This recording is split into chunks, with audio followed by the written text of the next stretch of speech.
नमस्कार दोस्तों। आज हम पाठ 6 के सुराहा वयम धीराहा वयम नामक पाठ के प्रश्न उत्तरों का अध्ययन करेंगे। तो देखते हैं आज का अपना पहला प्रश्न कौन सा है। पाठस्य आधारेण प्रश्नानाम उत्तराणि एकपदेन लिखन्तु। पाठ के आधार पर प्रश्नों के उत्तर एक पद में लिखिए। यानी पाठ के आधार पर प्रश्नों के उत्तर एक पद में लिखना है। एक पद का मतलब एक शब्द में लिखना है हमें। तो देखते हैं पहला प्रश्न कौन सा है। सुराहा के यानी सूरवीर कौन है। तो वयम भारतीय सुराहा कि हम भारतीय हैं, वो वीर और पराक्रमी हैं। दूसरा प्रश्न है अपना वयम कीदृश मानसाहा स्मः। तो इसका उत्तर हो जाएगा दृढ़ मानसाहा। वयम कीदृशी चिंतकः स्मः शुभ चिंतकः कि हमारी कैसी चिंता होती है। शुभ चिंतकः यानी शुभ चिंता होती है। हमारी जो चिंता होती है वो कैसी होती है, शुभ होती है यानी अच्छी होती है। वयम कुत्र अति निश्चला समय है। तो हम अपनी किस में निश्चित रहते हैं। तो हम अपनी विजय में निश्चित रहते हैं। प्रश्न 5वां है वयम विद्यार्थिनः कुत्र यामः। तो इसका उत्तर हो जाएगा सम्रांगणम कि हम विजय होकर के कहाँ से आते हैं। तो युद्ध के मैदान से विजय होकर के आते हैं। इसी प्रकार हमारा तीसरा प्रश्न है आज का उदाहरण अनुसारम अधोलिखितानां पदानां वचन परिवर्तनम कुर्वन्तु। उदाहरणों के अनुसार नीचे लिखे हुए पदों के वचन परिवर्तन करके लिखिए। तो पहला अपना हो जाएगा सुराहा वयम। तो यहाँ पर इसके वचन परिवर्तन करके हम लिखेंगे तो कैसे हो जाएगा सुरह अहम। तो वयम का हम वचन परिवर्तन करके लिखेंगे तो क्या बन जाएगा अहम। उसी प्रकार वयम का मतलब क्या होता है तुम सब। अहम का मतलब हो जाएगा मैं। तो इसका परिवर्तन हम वचन को परिवर्तन करके लिखेंगे तो हो जाएगा वयम का अहम। उसी प्रकार आगे वाला शब्द हमारे सामने दिया हुआ है कै का विराहा वयम। तो वीरह है अहम। तो वयम के स्थान पर क्या हो जाएगा अहम। तो वीरह अहम वीरा की जगह क्या हो जाएगा वीरह। तो विराह शब्द ये बहुवचन का है और वयम शब्द भी कहाँ का है बहुवचन का। तो विरह शब्द एक वचन में हो जाएगा और अहम शब्द उत्तम पुरुष का एक वचन हो जाएगा।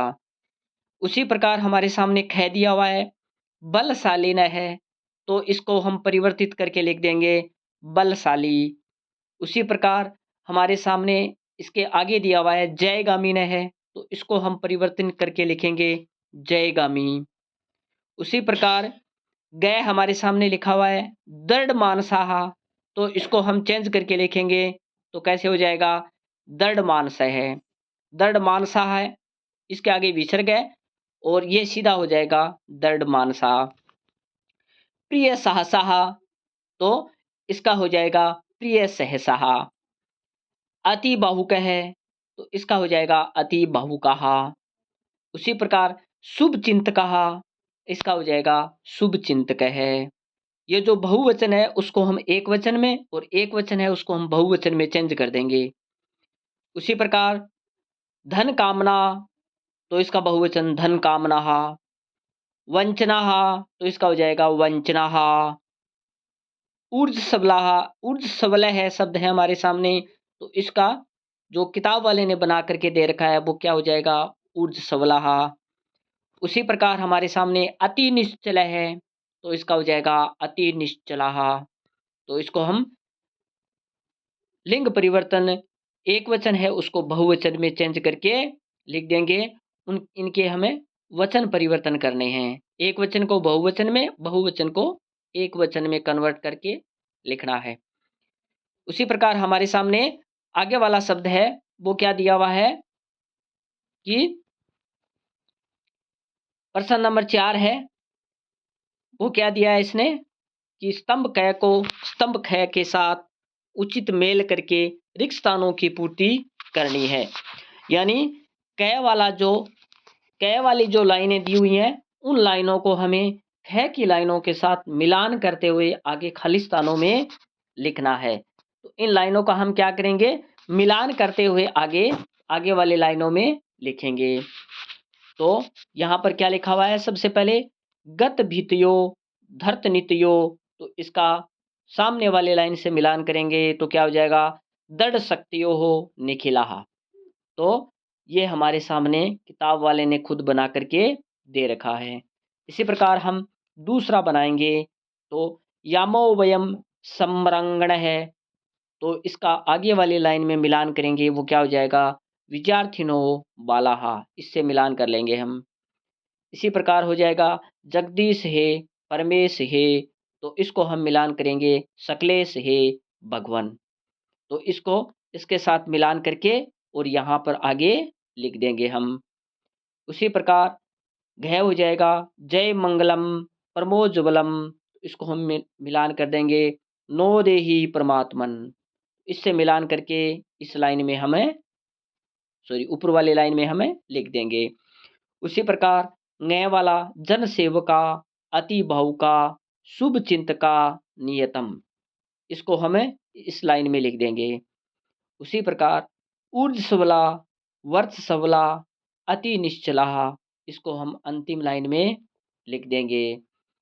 तो इस प्रकार हम क्या करेंगे, एक एक को मिलान करते हुए आगे बढ़ते चलेंगे कि हमारे सामने जो दिया हुआ है क ख ग घ ङ और च, इनको हमें इनके सामने वाले जो शब्द दिए हुए हैं उनसे मिलान करके और नए वाक्य यहाँ पर बनाने हैं। तो इन दोनों को मिला करके हमें लिखना है। इस प्रकार हम इनको आगे करेंगे। उसी प्रकार हमारे सामने जो पांचवा इसने प्रश्न दिया है वो क्या है, उदाहरणानुसारम अधोलिखितानाम पदानाम वचन परिवर्तनम कुर्वन्तु, उदाहरणों के अनुसार नीचे लिखे हुए पदों में वचन परिवर्तन करके लिखिए। तो हमारे सामने एक वचन और बहुवचन दो प्रकार के वचन हमारे सामने लिखे हुए हैं इसने, एक वचन और बहुवचन। तो हमारे सामने जो एक वचन वाला होगा उसको तो हम चेंज करके जो खाली स्थान है वहाँ पर बहुवचन में कर देंगे, और बहुवचन में है तो उसको हम एक वचन वाली लाइन में कन्वर्ट कर देंगे। जैसे हमारे सामने लिखा हुआ है पहले सूरह है, तो इसको हम चेंज करके किस में कर देंगे, सूराहा। उसी प्रकार कै में दिया हुआ है धीरह है, तो ये एक वचन का है, इसको हम चेंज करके बहुवचन में लेकर के जाएंगे तो इसका क्या बन जाएगा, धीराहा। उसी प्रकार ख में है वीर है एक वचन का, तो ये वीराहा बहुवचन का हो जाएगा। उसी प्रकार जन सेवक है एक वचन का, जन सेवका बहुवचन का हो जाएगा। धन कामना एक वचन में और धन कामना विसर्ग वाला बहुवचन में हो जाएगा। उसी प्रकार निखिला है एक वचन में, निखिलाहा बहुवचन में हो जाएगा। तो इस प्रकार हमारे सामने एक वचन और बहुवचन दो वचन दिए हुए हैं, तो इनको एक वचन वाले पद को बहुवचन में और बहुवचन में वाले पद को हमें खाली जगह उस एक वचन में कन्वर्ट करके लिख देंगे। इसी प्रकार हम आगे देखते हैं।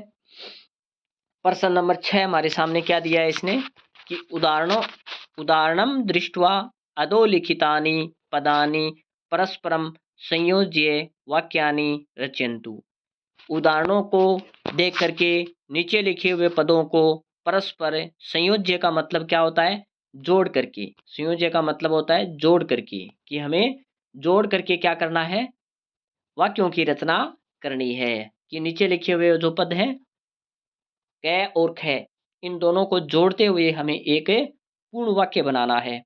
तो कैसे बनेगा, जो पहला वाक्य है वो किताब वाले ने बना करके दे रखा है, जिस छात्र है इसके आगे ख दिया हुआ है पठती, तो छात्र है पठती, इन दोनों को जोड़ देंगे तो ये वाक्य बन जाएगा छात्र है पठती।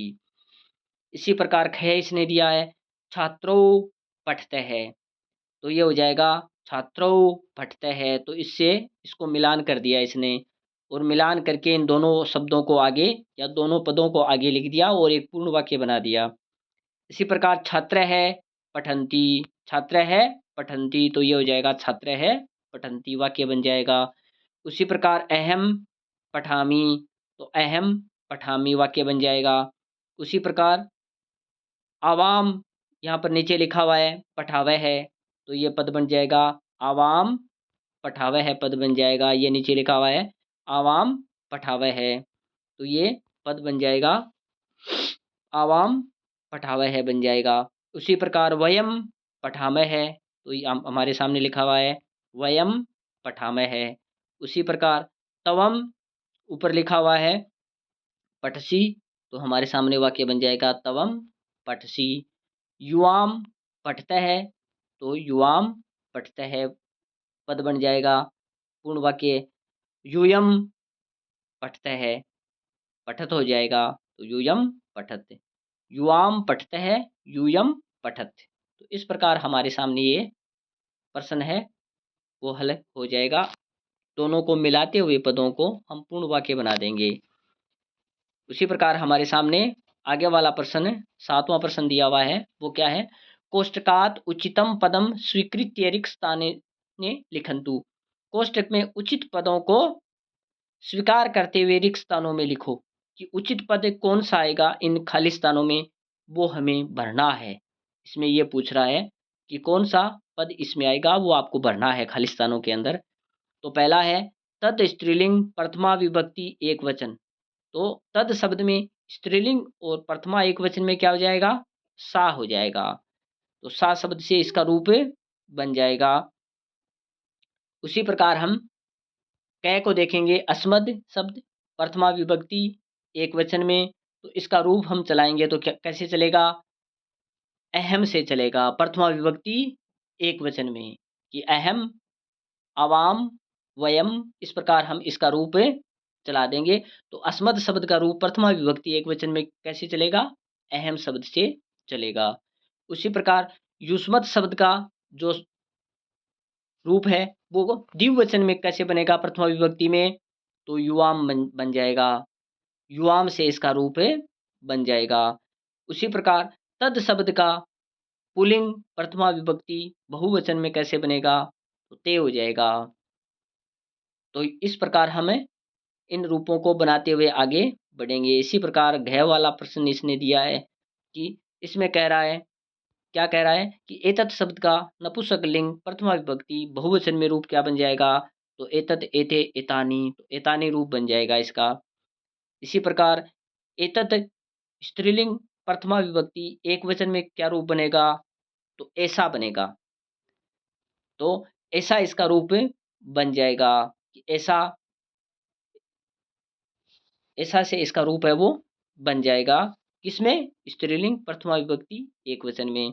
इसी प्रकार तद स्त्रीलिंग, तद शब्द है वो स्त्रीलिंग प्रथमा विभक्ति द्विवचन में कैसे रूप बनेगा? तो कैसे बन जाएगा? ते से बन जाएगा। स्त्रीलिंग में ते से बन जाएगा, प्रथमा विभक्ति द्विवचन में रूप बन जाएगा ते। तो इस प्रकार हम इस प्रश्न का 7वें प्रश्न को इसको हल करेंगे। उसी प्रकार हम 8वें प्रश्न को देखते हैं। उदाहरणम अनुसृत्य उचितेन पदेन रिक्त स्थानम पूरयन्तु।